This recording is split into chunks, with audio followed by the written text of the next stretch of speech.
sudah tidak sabar untuk menyimak materi yang akan disampaikan oleh para pemateri hari ini. Namun sebelum itu saya akan memperkenalkan terlebih dahulu moderator kita pada hari ini, yakni Ibu Reka Ratri Julianti MPD yang mana berbangsa Karawang. Untuk itu selanjutnya saya persilakan kepada Ibu Reka untuk dapat memandu sesi pemaparan materi hari ini. Kepada Ibu Reka kami persilakan. Baik, terima kasih Mbak Berliana selaku MC. Bismillahirrahmanirrahim. Assalamualaikum warahmatullahi wabarakatuh. Selamat pagi, salam sejahtera bagi kita semua. Salam, Om Swastiastu, Namo Buddhaya, salam kebajikan, Rahayu, Rahayu, Rahayu. Salam Kemenpora, Pemuda Maju, Olahraga Jaya. Webinar pelatihan pemuda penggerak industri dan bisnis olahraga dengan tema pengembangan industri dan bisnis olahraga, peluang dan inspirasi menjanjikan untuk pemuda yang diselenggarakan oleh Pusat Pemberdayaan Pemuda dan Olahraga Nasional, Deputi Bidang Pemberdayaan Pemuda, Kementerian Pemuda dan Olahraga Republik Indonesia. Webinar pelatihan ini dilaksanakan hari 1 September 2020. Perkenalkan, saya Reka yang akan memandu kegiatan pagi ini sampai siang nanti. Saya harap kita semua dalam keadaan sehat dan bersemangat tentunya, sehingga bisa mengikuti kegiatan sampai akhir dan bisa menerima seluruh materi dengan baik. Tema webinar pelatihan pemuda kali ini sangat pas dengan tema Hari Olahraga Nasional di tahun 2020, yaitu Sport Industri, selain ada Sport Tourism dan Sport Science. Nah, seperti disampaikan di awal, kepada seluruh peserta bisa mengajukan pertanyaan dengan menuliskan pertanyaannya pada kolom question and answer dengan menyebutkan nama, asal instansi, dan pertanyaannya akan ditujukan kepada siapa.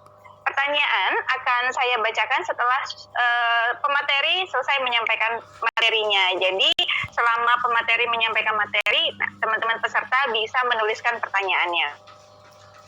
Ucapan terima kasih saya sampaikan kepada Bapak Deputi Bidang Pemberdayaan Pemuda Kementerian Pemuda dan Olahraga Republik Indonesia, Bapak Profesor Dr. Faisar Abdullah, SH MSI DFM, atas opening speech-nya yang sangat luar biasa, di mana olahraga dapat dijadikan pertumbuhan ekonomi yang baik dengan melakukan bisnis atau melakukan industri di bidang olahraga.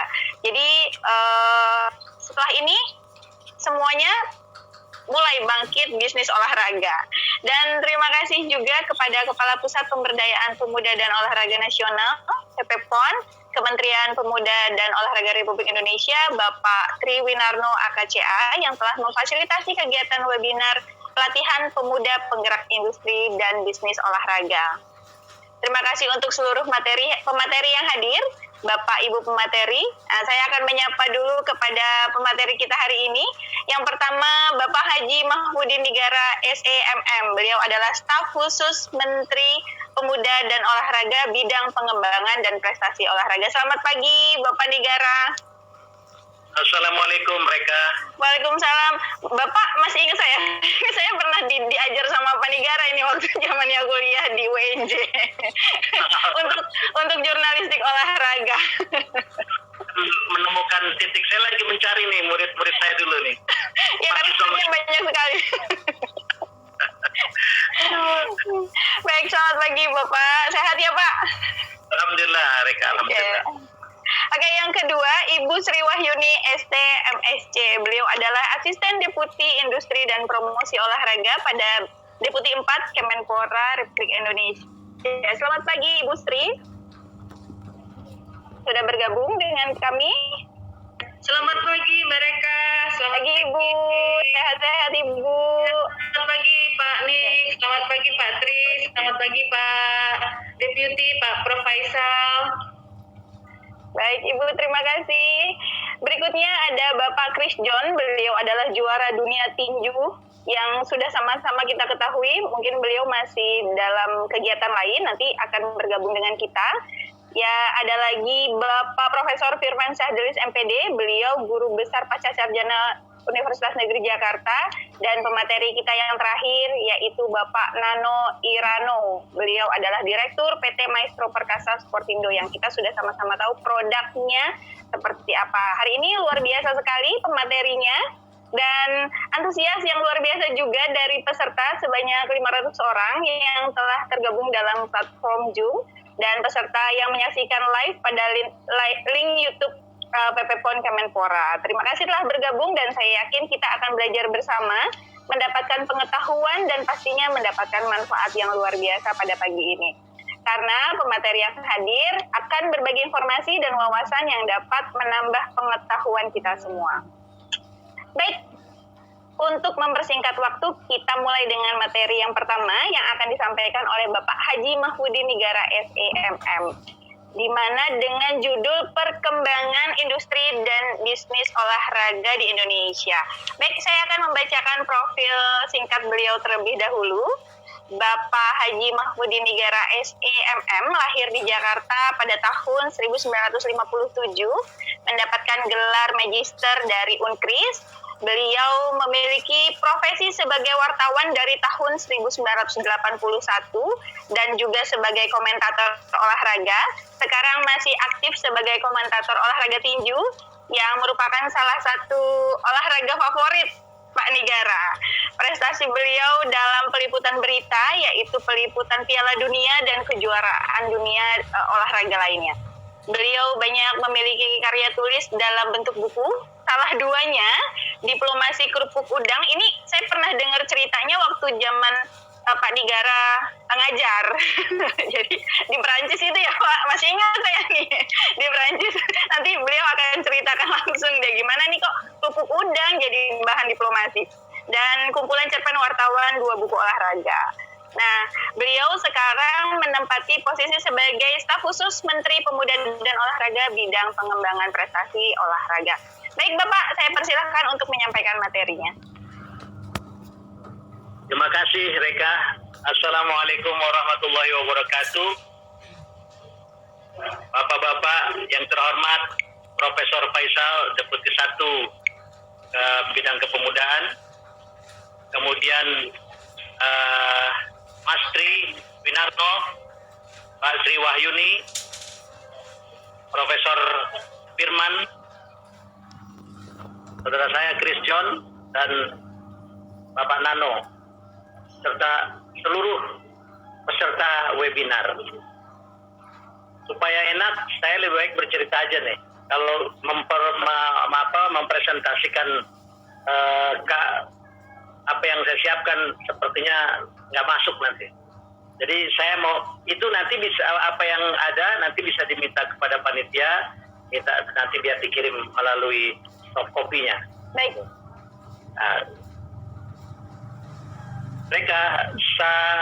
Tadi Reka menyebut diplomasi kerupuk udang ya, yaitu saya di Piala Dunia 1990 di Italia. Ya waktu itu ada sahabat saya koresponden Mingguan Bola tinggal di sana, kemudian memberitahu bahwa orang Italia itu suka sekali kerupuk udang dan harganya mahal banget kerupuk udang. Sementara di Indonesia kerupuk udang murah sekali. Nah, ibu mertua saya ini membawakan saya kerupuk udang dalam jumlah yang cukup banyak. Lalu kerupuk udang itu saya jadikan bargaining untuk memberikan kemudahan-kemudahan. Salah satu di antaranya untuk menambah 1 ID card bagi koresponden bola waktu itu, Saudara Rayana Jaka Surya. Akhirnya dia memperoleh ID card karena kerupuk udang. Itulah saya namakan buku itu diplomasi kerupuk udang. Itu kisah yang tersendiri. Saya kira itu kalau mau bukunya juga nanti bisa dicetak lagi gitu. Itu pengalaman seorang jurnalis pada saat Piala Dunia 1990 dan 1994 dan di Amerika dan Piala Eropa 1993 di Swedia. Para pemuda Indonesia yang gagah dan cantik, yang penuh semangat dan gelora luar biasa. Saya mau bercerita tentang bagaimana Piala Dunia 1974 dan 1978. Jangan tanya bahwa tim Indonesia, tim nasional kita lolos, enggak lolos, pasti. Tetapi Indonesia berpartisipasi dalam Piala Dunia itu. Apa partisipasinya? Final 1974 di Jerman Barat, tosnya menggunakan koin Rp1.000 produk Indonesia, uang Indonesia. Lalu bola yang digunakan untuk partai final khusus dibuat di Indonesia. Ada 2 tempat yang memproduknya, di Sukabumi dan di daerah Ciamis. Ya, kalau saya nggak salah di daerah Ciamis Garut atau di sekitar situ. Tapi yang pasti bola itu buatan Indonesia. Lalu 1978 Indonesia masih sekali lagi tim nasionalnya tidak berhasil ke Piala Dunia untuk tampil di putaran final Piala Dunia Argentina, tetapi poinnya dan bolanya produk Indonesia. Pertanyaannya, kok ya bisa itu produk Indonesia itu dipakai, dipercaya oleh FIFA untuk digunakan di Piala Dunia 1974 dan 1978. Kenapa? Karena ternyata handmade, itu produk khusus yang dipesan oleh FIFA, luar biasa. Artinya produk kita diakui di dunia. Tapi dengan segala hormat kita tidak menjaga kepercayaan itu. Sehingga akhirnya di Piala Dunia 1982 bola yang digunakan adalah bola produk Bangladesh. Kenapa itu bisa terjadi? Karena kita tahu bahwa kita lebih suka melakukan pelanggaran daripada mematuhi aturan. FIFA waktu itu mengatakan produk-produk bola khusus ini tidak boleh diciplak, tidak boleh dikloning, apalagi dijual. Alhamdulillah, semuanya dikloning dan dijual. Itu yang membuat FIFA akhirnya memutuskan untuk menarik Indonesia dari perhelatan Piala Dunia. Bayangkan, tim nasionalnya nggak ikut, tapi bolanya ikut. 2 kali. Yang pertama saat Jerman juara mengalahkan Belanda, yang kedua saat Argentina menjadi juara dengan mengalahkan Belanda. Luar biasa. Lalu ada satu lagi produk-produk Indonesia yang diakui oleh dunia. Mungkin semua para pemuda-pemuda kita yang ikut webinar ini, ada para penggemar sepak bola, mengenal kaos-kaos PSG, MU, Barcelona, Real Madrid, dan banyak lagi. Kebanyakan kaos-kaos itu, atau paling tidak ada 14 kaos-kaos klub-klub Liga Eropa yang diproduk oleh Indonesia. Di mana? Di Bandung. Produk itu dipesan khusus oleh mereka semua, klub-klub itu, ya. Lalu, Prof, selamat pagi, Prof. Produk-produk itu lalu dipesan dan dibawa setengah jadi, kemudian dikasih merek, dikasih label di markas masing-masing, lalu masuk kembali ke Indonesia dengan dijual minimal 700.000, maksimal 1,5 juta. Sekali lagi itu produk kita. Artinya apa? Kemampuan kita untuk membuat produk itu diakui dunia. Jadi kesempatan ini ada dan bisa dilakukan oleh para pemuda kita. Asal memang kita mematuhi berbagai ketentuan-ketentuan. Sekali lagi, produk-produk kaos yang tidak boleh dikloning itu, ini dikloning sendiri oleh kita. Akibatnya apa? Akibatnya ya begitulah jadinya. Tidak lagi jadi produk-produk Indonesia. Satu lagi ada jaket dari satu produk motor besar, saya nggak sebut namanya. Saya waktu itu ke Amerika, 1995, saya ke Las Vegas, menyaksikan pertandingan Mike Tyson melawan Peter McNally setelah keluar dari penjara. Saya mampir ke satu toko jaket yang produk khusus dari motor besar itu. Lalu saya lihat, wah keren sekali nih, jaketnya harganya 7.000. Saya dikira orang Filipina oleh para petugasnya. Dia bilang, setelah saya bilang saya orang Indonesia, lalu dia membuka jaketnya dan dikasih di bawah itu dibuat ini Kuka Bogor Jawa Barat Indonesia. Saya kaget betul, harganya 7.000 ternyata dan itu limited edition, hanya dibuat setahun 7.000, nggak lebih. Lalu saya dikasih tahu tempatnya. Saya datang ke Bogor, saya temui orangnya, dia bilang, Pak, saya tidak jual jaket ini. Karena kami terikat perjanjian untuk tidak mengedarkan jaket ini. Tapi kalau Bapak mau, ada saya kasih tahu tempatnya. Jadi lagi-lagi kita memanfaatkan persoalan itu dengan melakukan sesuatu. Lalu saya tanya, apa bedanya yang asli itu, yang produk karena kulitnya dari Amerika, sementara desainnya semua dari Indonesia, dengan yang kita produk kita sendiri, kulitnya kulit kita. Itu hanya pada saat ditimbang, jaket yang kulitnya kita agak berat. Tapi nggak terlalu berat, tetap enteng juga gitu. Lalu harganya 5 juta waktu itu tahun 95. Saya kira lalu pedagangnya bilang gini, Pak, kan orang pakai jaket itu Bapak juga nggak akan suruh nimbang jaketnya, yang penting sama Pak.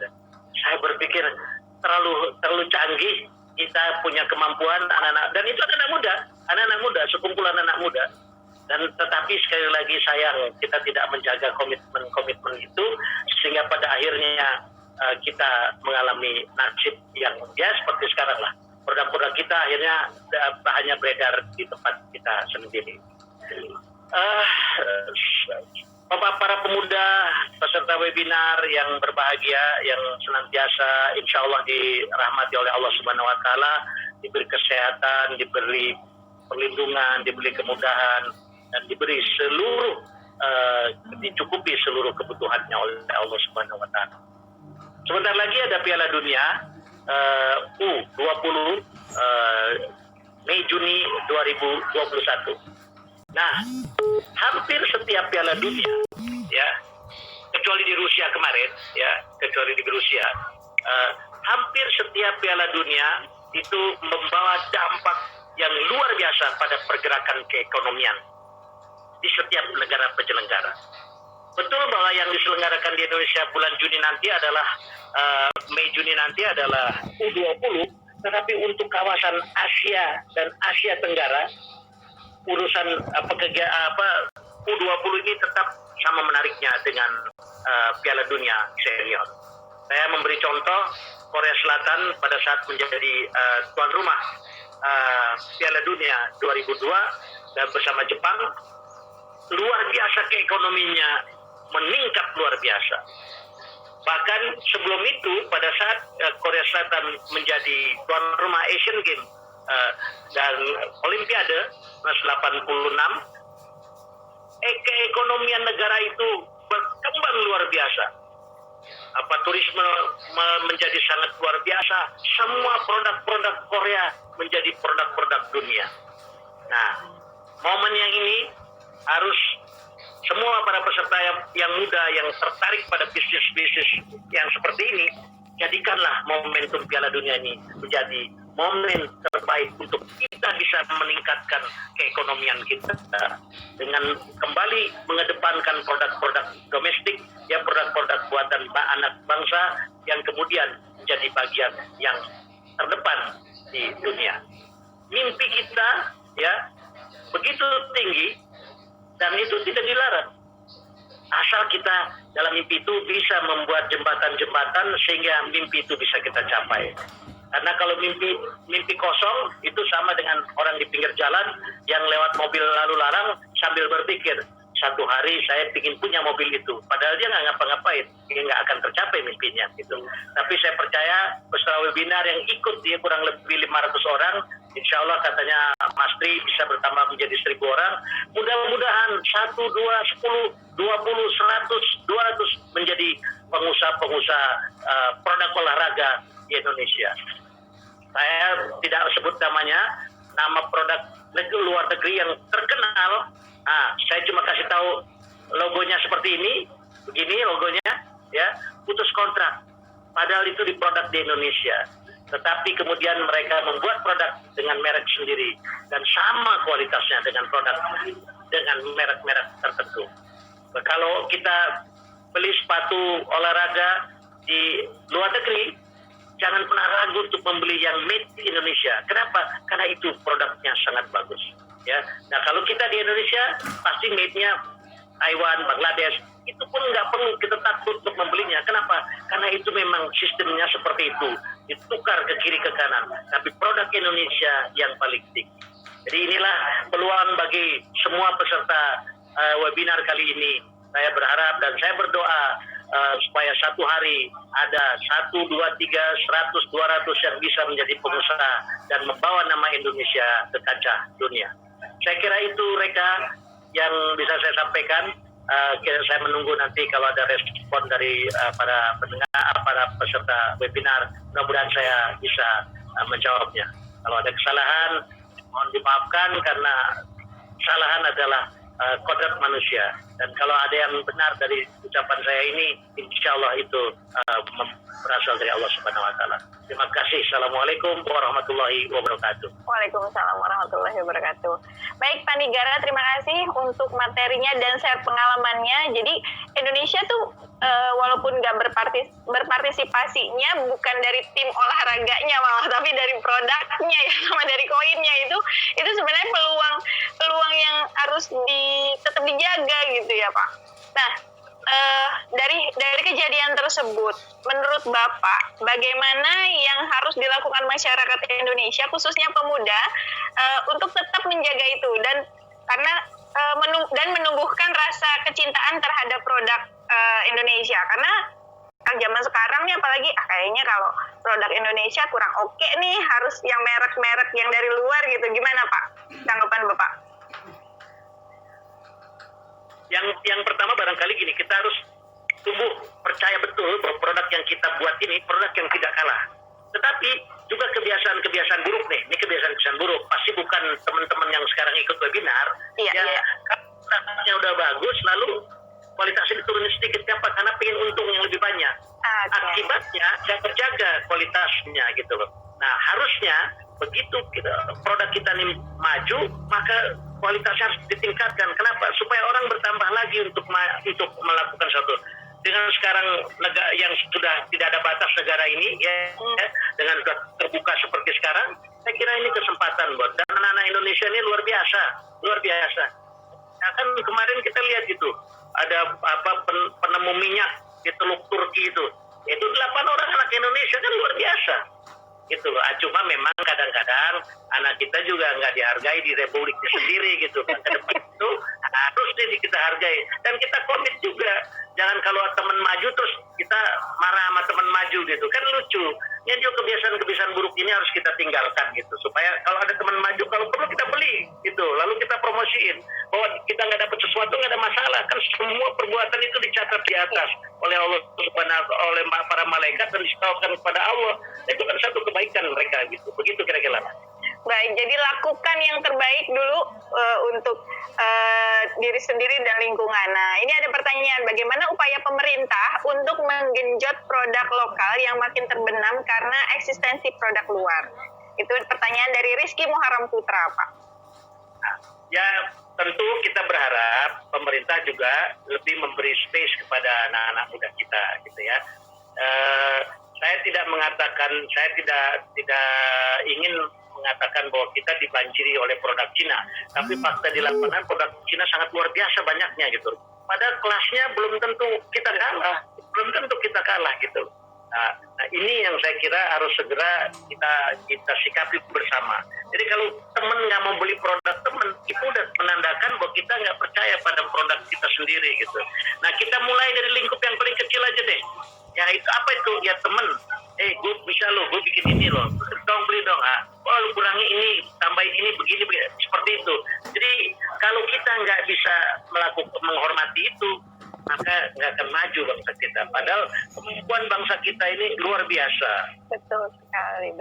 Baik, terima kasih. Semangat untuk mencintai produk dalam negeri, khususnya produk teman sendiri atau produk yang kita produksi sendiri gitu. Terima kasih Pak Nigara atas semangat yang luar biasa nih. Mudah-mudahan termotivasi juga teman-teman pemuda untuk terus mencintai produk Indonesia, menggunakan produk Indonesia dan bisa menjaga tentunya, jangan sampai malah produk sendiri di warning lagi gitu. Jadi kasihan juga yang punya usaha pertamanya gitu. Oke. Terima kasih Pak Nigara sekali lagi. Kita beranjak ke materi berikutnya yang tidak kalah seru, yaitu dengan judul kebijakan pemerintah dalam industri dan promosi olahraga yang akan disampaikan oleh Ibu Sri Wahyuni STMSC. Baik, saya akan membacakan profil. Oke. Ibu Sri sudah bergabung. Saya akan membacakan profil pemateri kedua kita, Ibu Sri Wahyuni STMSC, lahir pada tahun 1971 di Tanjung Karang. Sekarang beliau menempati posisi sebagai Asisten Deputi Industri dan Promosi Olahraga pada Deputi 4 Kementerian Pemuda dan Olahraga Republik Indonesia, dan juga sebagai Wakil Ketua Umum 4 Bidang Humas dan Hubungan Luar Negeri KONI Pusat. Menyelesaikan studi S2-nya pada University Apply of Science di Jerman, 2 kali menerima Piagam Tanda Kehormatan Satya Lencana Karya Satya dari Presiden Republik Indonesia. Ini luar biasa sekali, menginspirasi sekali untuk kaum muda. Baik Ibu, saya persilahkan Ibu menyampaikan materinya. Ya, terima kasih. Assalamualaikum warahmatullahi wabarakatuh. Yang terhormat Bapak Profesor Faisal, Deputi Bidang Kepemudaan Kemenpora. Yang terhormat senior saya, guru saya, mentor saya, Bapak Haji Mahfudin Nigara. Selamat pagi Bapak. Yang terhormat Bapak Triwinarno, bos yang punya PPON ini. Dan yang terhormat Prof. Firmansyah, serta rekan-rekan peserta webinar hari ini yang sangat saya banggakan. Assalamualaikum warahmatullahi wabarakatuh. Puji syukur kita bisa berkumpul pada hari ini di tengah pandemi yang makin hari makin luar biasa. Setiap saya melihat berita-berita tentang pandemi ini membuat hati saya jadi agak takut karena semakin tinggi, kemudian ternyata tenaga medisnya juga sudah semakin tepar, fasilitas-fasilitas kesehatan juga semakin banyak berkurang karena bed-bed di rumah sakit sudah pada penuh, begitu ya Pak Haji Nigara. Namun kami dari Kementerian Pemuda dan Olahraga ini menawarkan satu resep untuk meningkatkan imunitas tubuh adalah dengan olahraga. Jadi sudah ada penelitiannya bahwa salah satu untuk meningkatkan imunitas tubuh adalah dengan olahraga. Kalau imunitas tubuh baik, maka insya Allah si virus-virus corona itu bisa kita lawan. Gitu. Terima kasih panitia yang sudah mengadakan acara ini, sangat relevan dengan unit kami yang terus terang ketika kami membuka datanya, Pak Nik di sini, bahwa ada 250 industri olahraga yang saat ini terdampak karena pandemi COVID. Tidak ada event, tidak ada penjualan. Kemudian kita mencoba membawa mereka, mengonekkan mereka, menjembatani para pelaku industri ini dengan penjualan e-commerce. E-commerce kita sudah 2-3 kali pelatihan dengan Shopee yang ada di Shopee Indonesia. Mbak Rika, ini saya bisa, ini kan paparan saya bisa ditampilkan? Oh, bisa Bu, bisa dari operator sebentar. Oke, bisa ya.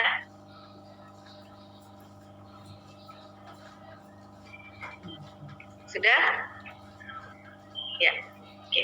Bisa aja slide berikutnya, langsung saja. Operatornya bisa, oke. Nah, di sini saya mempunyai data bahwa industri olahraga di Indonesia ini baru, kalau saya melihat hanya dari salah satu klasifikasi, itu sudah banyak sekali produk-produk kita. Seperti Pak Nik katakan tadi, sebetulnya dari ujung kaki sampai ujung rambut itu kita sudah menyediakan. Saya hanya ambil dari salah satu klasifikasi baku lapangan usaha Indonesia, yang kalau di Indonesia ini dikodekan menjadi kodenya 32300. itu mulai dari pembuatan alat olahraga dari bola, bola sepak, bola basket, bola voli, sampai raket, sampai ke roller skate, busur panah, itu ada semua di kita. Jadi luar biasa sumber daya industri olahraga yang ada di Indonesia itu. Tapi apa yang terjadi? Bisa slide berikutnya? Iya, di sini. Kalau kita lihat, ternyata agak memprihatinkan bahwa makin tahun nilai ekspor kita terhadap industri-industri alat olahraga makin tahun tuh makin menurun. Pas betul ini dengan yang disampaikan dengan Bapak Nick tadi. Dulu ada satu perusahaan industri olahraga yang selama ini kita bimbing, kita supervisi oleh Kementerian Pemuda dan Olahraga di tahun 90-an, Pak Nick. Saya komunikasi langsung dengan yang punya perusahaan tersebut. Mereka itu 100% ekspor, Pak Nick. 100% ekspor. Artinya Indonesia itu dipercaya, punya trust dari internasional bahwa semua produknya dari Indonesia. Kemudian makin tahun, ketika masuk tahun 2018, dari 100% ekspor turun menjadi 60%. Dari 60% turun-turun, dan sekarang Bapak ekspornya sudah 0. Artinya di sini ada gap. Gapnya apa? Mulai dari kualitas, kita tidak mampu bersaing, katanya begitu, mulai dari pricing. Kebijakan pricing kita yang harusnya bisa kita bangun dengan kementerian-kementerian lain itu masih kalah dengan negara-negara lain. Sehingga dari data kami, kalau kita bandingkan di tahun yang sama dengan periode yang sama, jadi Januari sampai Juni di tahun 2019 dengan Januari sampai Juni di tahun 2020 makin menurun. Jadi penurunan ekspor kita di tahun yang sama, saya hanya membandingkan dengan tahun lalu, itu 14%. Impor kita juga menurun karena mungkin kena pandemi. Tapi kalau kita lihat dari tahun sebelumnya, dari tahun 2015 data saya di sini, itu turunnya drastis. Ekspor kita turunnya drastis khusus untuk olahraga atau produk-produk olahraga. Oke, berikutnya Mbak. Halo? Iya, ini.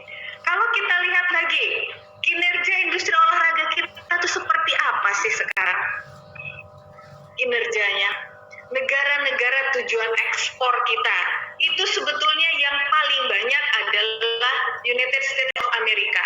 Hampir 50%-nya, 41,9% kita ekspor ke sana. Kemudian negara berikutnya adalah Jepang. Dan sekarang, kalau kita lihat dari dunia, kita memasuki peringkat ke-26 di dunia untuk ekspor industri olahraga, alat-alat olahraga. Ini data tahun 2018. Dan untuk data 2020, saya mencoba berdiskusi dengan kementerian lain, dalam hal ini BPS yang mempunyai data, itu sangat menyedihkan. Jadi yang tadinya 41,9, itu sekarang turun menjadi kurang dari 20%, Pak Nick. What's wrong nih dengan kita gitu kan? Oke. Selanjutnya, ini yang data ekspor, yang sekarang data impornya. Bisa di enter selanjutnya, Mbak. Oke, ini untuk yang data impor. Nah, ini sangat kontroversial slide ini. Nih Pak Nick nih yang paling pakarnya, udah memang pelakunya di olahraga. Ternyata impor itu Bapak, teman-teman sekalian peserta webinar, 65% dari Cina. Jadi kita pun impor. Gimana ini? Yang tadinya kita 100% ekspor. Jadi kami dari Asisten Deputi dan Promosi, kami memetakan ini dengan data yang dibantu oleh kementerian-kementerian lain tentunya. Inilah data yang ada. Ini tantangan buat kita. Kenapa bisa begini? Yang tadinya 100% Indonesia itu ekspor, ekspor menjadi kita impor 65% dari Cina. Yang tadinya kita negara ekspor ke Jepang itu kedua, sekarang kita justru impor dari Jepang. Selanjutnya, slide selanjutnya.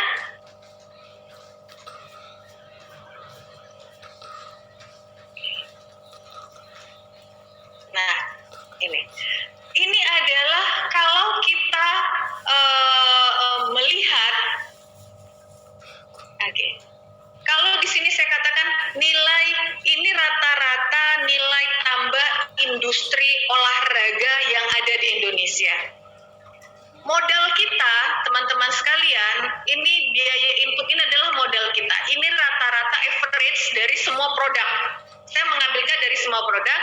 Kita punya modal, kita menggunakan 478 miliar dari semua produk, mulai dari shuttlecock, sepatu, sampai racket gitu. Kemudian kita menjual itu dengan harga pada saat itu adalah 1.236 miliar. Artinya kita punya margin, keuntungan kita 758 miliar hanya dari produk industri olahraga. Ini yang berupa barang. Karena kalau kita bicara industri olahraga, maka akan ada dua. Pertama, industri olahraga dari sisi barang, kemudian dari sisi jasa. Jasa ini masuk event-event, penyelenggaraan event itu di luar event-event. Kalau yang penyelenggaraan event-event itu lebih besar lagi. Nah, kita sekarang kehilangan ini, Pak Nik, Bapak dan Ibu-Ibu. Ini kita kehilangan nilai tambah ini. Karena ininya berkurang. Nilai outputnya, nilai penjualan kita terhadap barang industri olahraga berkurang. Sehingga negara ini kehilangan 758 miliar untuk tahun 2009 sampai 2020 dari produk industri olahraga. Bisa kita bayangkan kalau ini terus terjadi sampai tahun 2021, maka kita sangat dirugikan, para pengrajin-pengrajin kita juga dirugikan. Selanjutnya, ya bisa Mbak, ya ini saya mengatakan bahwa di era pandemi COVID, kita tentunya supply untuk penjualan tiket, merchandise, hak siar, kemudian adanya penurunan produksi alat olahraga, itu yang disebabkan oleh adanya lockdown dan PSBB, penurunan pemasaran olahraga, ini betul-betul sangat berdampak karena menjadi adanya penundaan pertandingan event-event olahraga. Ini yang kenyataan di depan kita seperti itu saat ini. Kemudian pertandingan juga ditiadakan. Selanjutnya Mbak, langsung aja di next, saya nggak bisa enter sih ya.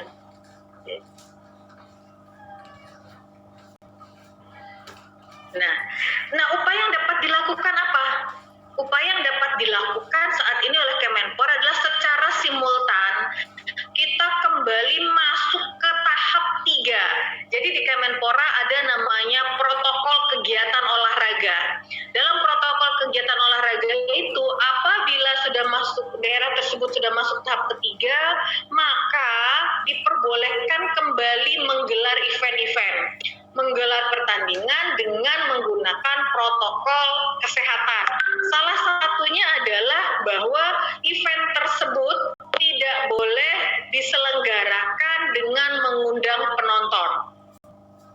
Nah, itu sudah mulai kita selenggarakan. Nah, ketika itu sudah mulai diselenggarakan, maka sedikit demi sedikit perputarannya sudah mulai bergerak. Tapi itu tidak mampu mendongkrak ekonomi yang ada. Belum mampu mendongkrak, bahwa perputaran itu sangat lambat. Jadi baru mulai ada pertandingan, kemudian sudah mulai ada pengadaan barang-barang fasilitasnya, tapi itu masih putar sekali. Tapi better itu ada daripada nggak ada sama sekali, gitu ya. Nah, kemarin bisa slide selanjutnya. Boleh Mbak? Oke. Ya, ini saya hanya ingin share kebijakan yang ada di kami di Kementerian Pemuda dan Olahraga adalah sudah masuk ke tahap ketiga, bahwa sudah boleh dilakukan pelatihan-pelatihan, sudah mulai dilakukan pertandingan pertandingan untuk kegiatan pemusatan pelatihan, tapi tetap menggunakan protokol COVID, yaitu tanpa penonton. Selanjutnya, 2 slide selanjutnya aja, operator tolong. Yang ada gambarnya Pak Menteri, coba. Saya ingin menceritakan, silakan lagi. Ya, saya ingin menceritakan bahwa di era pandemi ini, boleh next? Di era pandemi ini, kami, Kementerian Pemuda dan Olahraga kemarin itu, Mbak Reka dan teman-teman sekalian, sudah mulai mencoba membuat acara namanya road race. Dalam rangka Haornas ini, karena tema kita Haornas tahun 2020 ini adalah sport science, sport tourism, sport industry, bangkit dan bergerak menuju perekonomian yang lebih baik. Sehingga kemarin, pra-event Haornas kami melakukan olahraga sport tourism di Sumedang dan Subang, itu kita gerakkan secara paralel di waktu yang sama selama 2 hari memperebutkan Piala Menpora. Dan itu alhamdulillah saya menghitung betul dengan teman-teman guliran perekonomian yang terjadi di 2 lokasi, di Subang dan Sumedang, itu ternyata tidak kurang dari 10 miliar perputarannya di situ. Mulai dari hotel, makan, bawa orang kemudian belanja lagi untuk onderdil motornya, kemudian di situ ada orang membeli pakaian kaos dari industri kita, kemudian di situ ada orang membeli oleh-oleh, ada juga penggunaan lapangan, sewa tenda, dan itu tidak kurang dari 10 miliar untuk satu lokasi. Dan yang paling menggembirakan adalah penyelenggaraan event ini yang merupakan salah satu komponen dari industri olahraga adalah membuat orang bisa bergerak badannya. Pemuda itu sangat antusias, Prof. Faisal, Pak Deputi, karena dia mengatakan, wah ini kami sudah hampir 1 tahun penuh nggak lomba, jadi udah yang tadinya udah mager kalau bahasa anak zaman sekarang, udah kebangkit lagi adrenalinnya, dia udah semangat. Dari situ udah mulai lagi, dan itu betul-betul membuat tubuh mereka menjadi bugar. Karena output dari Kementerian Pemuda dan Olahraga adalah utamanya bagaimana membuat para pemuda tersebut bergerak, menggerakkan tubuhnya sehingga dia menjadi bugar, seperti itu. Ketika kita bicara tubuh bugar tanpa perputaran ekonomi, it's nothing. Sehingga saya juga melihat tubuhnya bugar, industrinya bergerak, ekonominya bergerak, dan alhamdulillah minimal dalam hitungan kami ada breakdown-nya itu 10 miliar satu lokasi. Dan ini yang sangat menggembirakan, sehingga saya mencoba mengencourage teman-teman yang hadir dalam webinar ini, ayo kita bikin event lagi dengan protokol kesehatan yang benar. Kalau yang kemarin ini kami gelar tanpa penonton, benar-benar kemudian semua pesertanya wajib untuk melakukan rapid test terlebih dahulu. Begitu. Nah, dalam kesempatan ini juga Mbak Reka, Prof. Faisal, Bapak Nigara, Pak Triwinarno, Prof. Firmansyah, dan teman-teman semua, saya ingin share niat kami yang ada di Kemenpora ini, khususnya di industri dan promosi, untuk persiapan World Cup kita U20 di bulan Mei Juni 2021. Kami sudah beberapa kali berbicara dengan beberapa komponen dengan ayo kita tata bersama supaya rapih. Bagaimana sih cara kita mempunyai posisi di World Cup nanti, posisi bahwa kita punya slot. Saya juga mohon mungkin masukan dari Prof. Faisal dan mentor saya Pak Nigara ini, bagaimana sih cara kita supaya ada bukan jaminan tapi ada hitungan persis berapa sebetulnya di slot mana sebetulnya para pelaku industri ini bisa ambil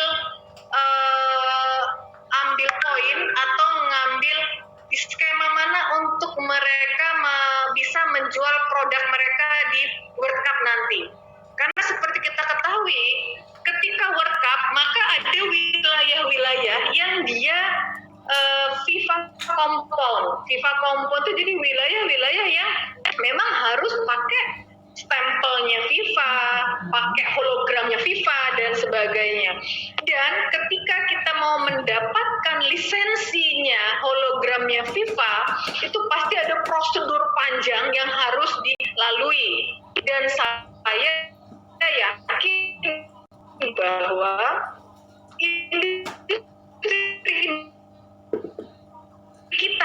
industri dan bahkan yang besar agak sulit begitu ya Pak Nigara dan Pak Tri dan teman-teman, sehingga saya itu pinginnya kita mencoba, kalau memang produk-produk industri ini tidak bisa dijual tanpa menggunakan lisensi FIFA, minimal kita bisa mengambil dari sisi yang produk non FIFA kompon.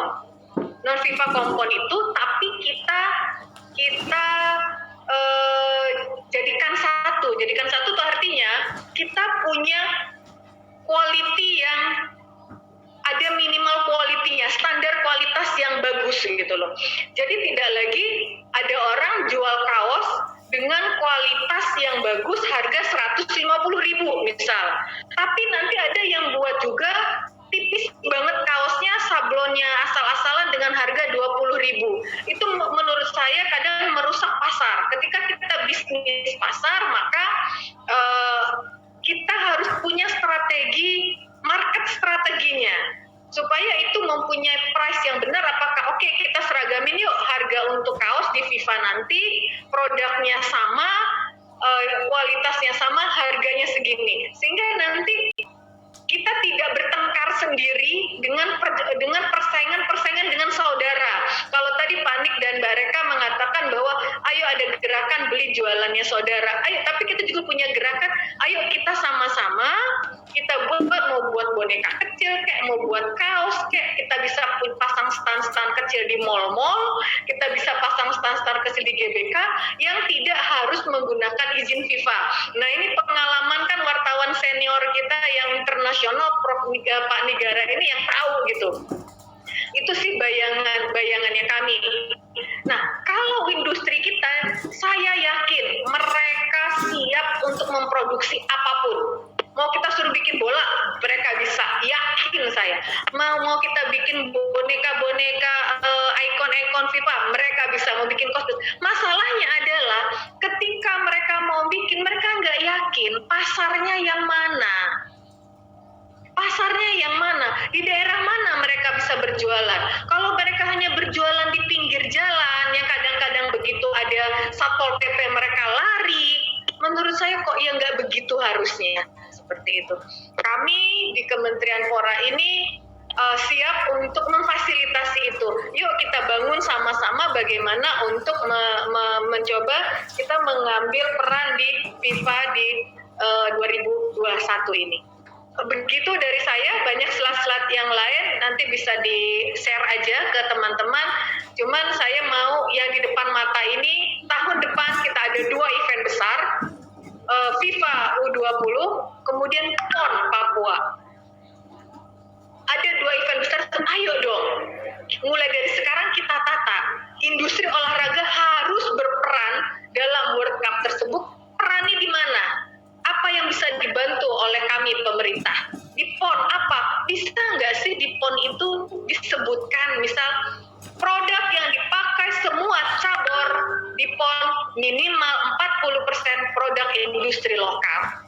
Minimal 40%.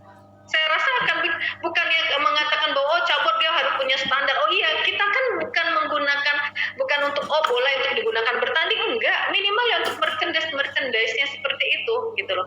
Kaos-kaos untuk kru-krunya seperti itu. Kru-kru permainnya atau pemain itu saya rasa kita pasti bisa.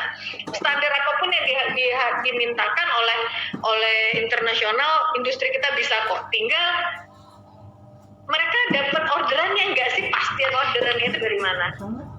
Begitu dari saya, Mbak Reka, mohon maaf apabila ada kekurangan. Terima kasih Pak Deputi, Prof. Faisal, terima kasih Pak Nigara, Pak Trinaro, dan Prof. Firmansyah. Wassalamualaikum warahmatullahi wabarakatuh.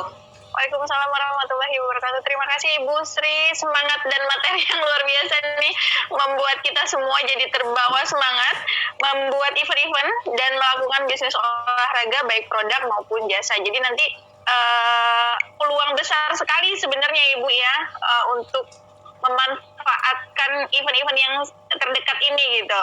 Dan ini ada beberapa pertanyaan karena banyak yang tertarik. Ini apalagi kebijakan pemerintah dalam mempromosikan produk-produk Indonesia khususnya di bidang industri olahraga. Ini ada pertanyaan dari ETC Hapkido.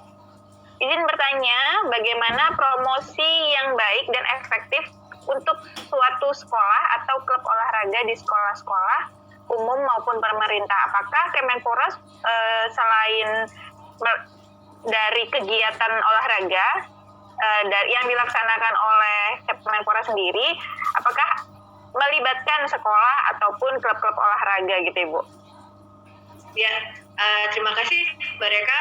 Promosi untuk kegiatan olahraga di sekolah itu memang ada di kami di Kemenpora, ada unit khusus yang menangani itu namanya olahraga pendidikan. Nah, itu ada di situ pastinya ada. Namun kalau mau yang lebih detail nanti bisa di-share nomor handphone saya, nanti bisa saya konekkan dengan unit yang menangani olahraga kependidikan gitu. Ya.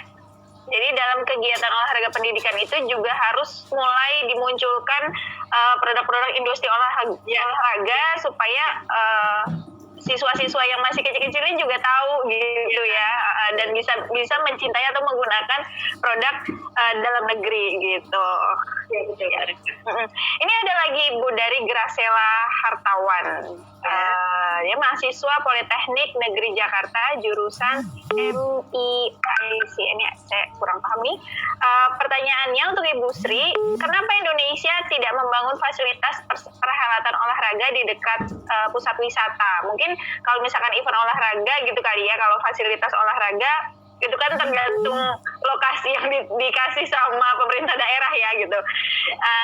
Karena tanpa itu daya tarik Indonesia sebagai tuan rumah kurang menarik dan kalah bersaing dengan event sejenis lainnya. Jadi maksudnya menjual, ada kolaborasi wisata dengan kegiatan olahraga. Silakan Ibu. Iya, benar sekali. Itulah yang menjadi salah satu prioritas kami dan juga sangat didukung oleh Presiden bahwa di tahun 2001 itu salah satu prioritas adalah sport tourism. Sport tourism itu artinya mendekatkan olahraga dengan wilayah-wilayah wisata. Nah, contohnya yang sudah kita mulai adalah kemarin ketika di Sumedang itu kita melakukan sport tourism karena daerahnya di sana di Sumedang itu memang ada daerah pegunungan dengan udaranya yang dingin, itu salah satu pengembangan sport tourism. Dan masih ada lagi beberapa lokasi-lokasi sport tourism, dan biasanya untuk daerah wisata kami mengembangkan olahraganya yang sesuai dengan lokasi wisatanya. Jadi kalau wisatanya itu dekat dengan air, maka kami lebih akan mengembangkan olahraga air. Kalau daerahnya pegunungan, kami mengembangkan yang seperti kemarin, motor cross. Karena daerahnya pegunungan akan cocok dengan motor cross. Kalau daerahnya seperti di daerah Jawa Timur, di daerah Ijen, maka olahraga yang kami kembangkan itu adalah marathon adventure namanya, seperti itu. Jadi sudah dilakukan ya Ibu ya sebenarnya ya. Ya, kedepannya akan kita lebih tingkatkan lagi. Terima kasih masukannya. Iya, Ibu, ini ada lagi dari Atifa Agustina, tertarik mengenai promosi produk olahraga e-commerce yang Ibu jelaskan. Bagaimana bentuknya? Apakah hanya perusahaan besar saja yang bisa masuk atau UMKM juga bisa bergabung? Dan caranya seperti apa kalau UMKM ingin bergabung? Terima kasih, bisa banget. Jadi kemarin kami sudah mencoba 75 industri olahraga yang ada di dalam database kami. Kami coba konekkan atau linkkan dengan Shopee. Kemudian Shopee memandu, Shopee sudah 2 kali melakukan pelatihan dengan kami, memandu bagaimana cara industri tersebut, industri kecil itu, jadi bukan industri besar, industri kecil menengah, yang 75 itu, bagaimana cara mereka mengupload barang itu diajarin langsung oleh Shopee. Kemudian bagaimana transaksinya, bagaimana cara mereviewnya. Jadi nanti kalau berminat silahkan hubungi kami, bersurat ke kami. Nanti kalau ada pelatihan lagi untuk penjualan e-commerce yang berminat bisa kami masukkan dalam gelombang berikutnya untuk pelatihan dengan Shopee tersebut.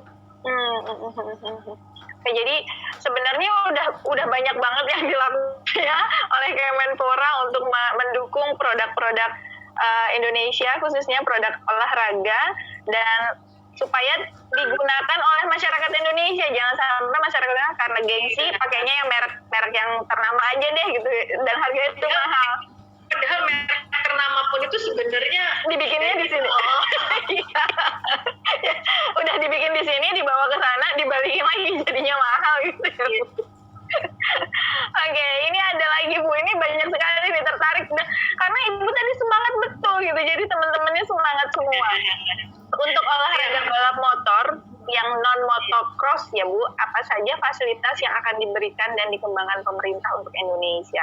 Melihat banyak sekali rider-rider bertalenta di negeri ini gitu ya, karena mereka akhirnya bikin kegiatannya hanya klubnya aja, antar klub gitu. Itu gimana Bu? Ya, kedepannya kami akan mencoba untuk rider-rider ini adalah mengencourage mereka mengembangkan wilayah-wilayah yang baru di dekat daerah wisata. Jadi jangan itu aja wilayahnya, sehingga perputaran ekonomi setiap penyelenggaraan rider itu juga nular ke daerah yang lain. Khusus untuk rider agak berbeda memang dengan olahraga-olahraga yang lain. Rider ini Mbak Reka, orangnya rata-rata ekonomi udah bagus. Si rider ini, si pembalap motor ini rata-rata ekonominya sudah bagus, sehingga kadang-kadang setiap event rider ini disuruh bayar mahal pun mau. Pendaftaran untuk rider itu berkisar antara 1,5 juta sampai 2 juta minimal. Itu mereka mau bayar. Sehingga Kemenpora untuk kegiatan-kegiatan seperti ini dukungannya dalam tanda kutip lebih untuk yang sifatnya barang atau fresh money itu agak lebih turun. Kami lebih mendukung misalnya kayak kemarin piala dari Menpora, kemudian kami yang membimbing bagaimana pelaksanaannya supaya tidak melanggar protokol COVID gitu. Yang kedua adalah kami mencoba mau menjembatani, mudah-mudahan lancar ini tahun depan, mau menjembatani, mensinergikan setiap pelaksanaan motorcross yang selama ini kan kadang-kadang brand, misalnya saya Yamaha, nanti Yamaha bikin sendiri event, itu nggak salah sih, tapi akan lebih baik kalau bisa bersinergi, sehingga data yang ada di Kemenpora, titik-titik mana saja yang harus dikembangkan olahraga kepemudaannya, dan titik mana saja yang di situ olahraga kepemudaannya lemah, ekonominya lemah, maka tolong dong dibuatnya di situ. Si brand ini tadi kan misalnya saya Yamaha, saya nggak memikirkan itu, saya yang penting bahwa gue punya event nih, gue punya dana nih dari Yamaha, pokoknya dibuat nih gelar memperebutkan piala Yamaha dengan desain. Nah kami mau bersinergi dengan itu, karena tanpa kita bersinergi dengan industri-industri yang seperti itu juga nothing, karena kan Kemenpora ini pemerintah apamnya pun terbatas dan terlalu banyak yang mau diurus. Jadi kita akan coba bekerja sama sehingga itu menjadi sinergi lah gitu dengan Yamaha-nya. Di sekarang sudah dengar lah sering banyak kejuaraan Yamaha, Honda, dan itu berdiri sendiri gitu loh. Iya. Itu mereka. Jadi mungkin harus ada rules untuk pelaksanaan event baik dari perusahaan dan klub-klub gitu ya Bu ya. Jadi mungkin persatuan olahraganya juga harus PBB juga harus ngasih perhatian ya, jangan udah jalan sendiri aja deh cari uang. Iya, benar. Kita kepingin jadi merasa sehingga lebih makin sinergi, saya rasa makin bagus itu nanti. Iya betul sekali Bu. Oke. Nah ini ada lagi nih Bu. Ini banyak banget nih, bener nih Bu. Ada 2.000 pertanyaan nih untuk Ibu. Kalau waktunya kurang nanti bisa di chat ya gitu. Oke, ini gimana caranya ini dari Rahika Sari, bagaimana cara menarik minat pembeli untuk lebih tertarik pada produk lokal daripada produk luar? Tadi sempat kita singgung-singgung juga. Dan masyarakat sekarang apalagi lagi pandemik, nggak bisa belanja keluar, mereka lebih memilih belanja online. Tadi udah ada kerja sama Sobi, belanja online, tapi yang jauh-jauh nih, misalkan dari Malaysia ataupun dari Singapura, produknya dari sana gitu. Gimana caranya menurut Ibu? Ya, kalau saya mengatakan bahwa tidak bisa dipungkiri bahwa kadang-kadang yang produk-produk lokal itu memang lebih mahal. Sekarang coba kalau kita lihat, kalau kita mau beli essential oil itu sedikit aja udah mahal banget. Cuma 50 mili 150.000. Itu produk lokal